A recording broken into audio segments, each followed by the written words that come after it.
s'agit de la réalité de la situation qui prévaut à Sumuk Bank Togo, où, in fine, 42 salariés, 15 hommes et 27 femmes, parmi lesquels le secrétaire général de Saint-Bank, secrétaire général du GSA et porte-parole en exercice de toutes les centrales syndicales du Togo, ont été abusivement licenciés avec une brutalité hors, mettant en avant des causes inexactes pour justifier les motifs économiques en violation dans la forme, dans le fond et la procédure, toutes les dispositions légales en la matière. La cause mensongère alléguée, premièrement, la masse salariale trop importante et au final, un plan de restructuration de la banque. Pourtant, c'était prévisible, prévu et évitable. En effet, en 2019, déjà, le président du conseil d'administration avait été alerté par les délégués du personnel sur les premiers signaux de la mauvaise gouvernance de la direction des engagements qui avait à l'époque commencé par le rééchelonnement des créances comprises sur des durées variant entre 30 et 50 ans, sans aucune suite.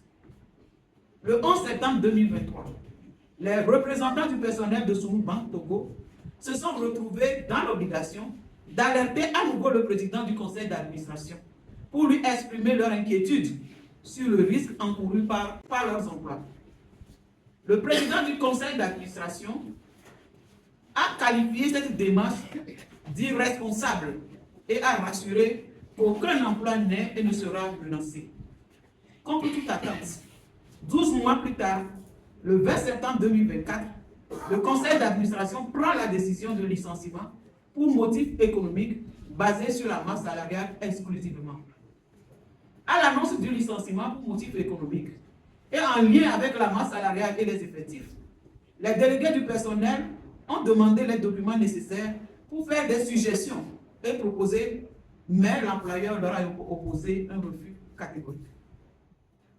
C'est alors que les syndicats Sinasur et Saint-Bank ont demandé au conseil d'administration l'avis conforme de la commission bancaire de l'UEMOA du fait que les banques sont sous le contrôle de la commission bancaire de l'UEMOA et que le Togo a ratifié le traité portant création de la dite commission.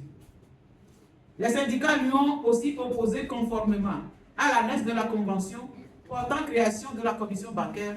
Seule cette dernière a les prérogatives de prononcer les motifs de la difficulté économique d'une banque et formuler une recommandation d'un plan de redressement.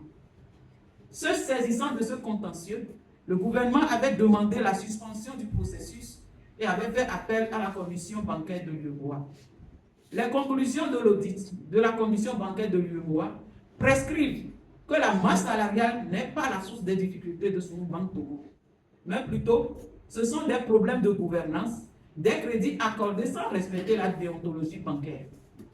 L'employeur Sumuk Bank Togo, conformément aux dispositions réglementaires, ne peut plus continuer la procédure initiée le 20 septembre 2024. La cause alléguée n'étant pas fondée et mettre fin au contrat des travailleurs dont la liste a été envoyée à la Direction générale du travail en dehors de quelques confirmations par le rapport définitif de la commission bancaire de l'UEMOA. Dans son rapport motivé du 31 janvier 2025, la Direction générale Sumuk Bank Togo reconnaît que les évaluations des collaborateurs ne sont pas objectives et orientées vers la performance. Les centrales syndicales du Togo estiment raisonnablement que les 42 salariés, dont la masse salariale représente moins de 5% de la masse salariale annuelle de Sumuk Bank Togo, ont été ciblés pour d'autres raisons qui sont ailleurs.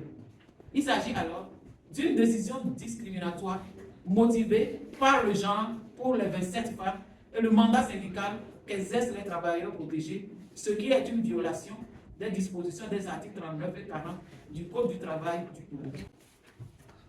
Le vrai problème de Sumuk Bank Togo relève exclusivement de la mauvaise gestion que les employeurs veulent camoufler et leurs complices extérieurs.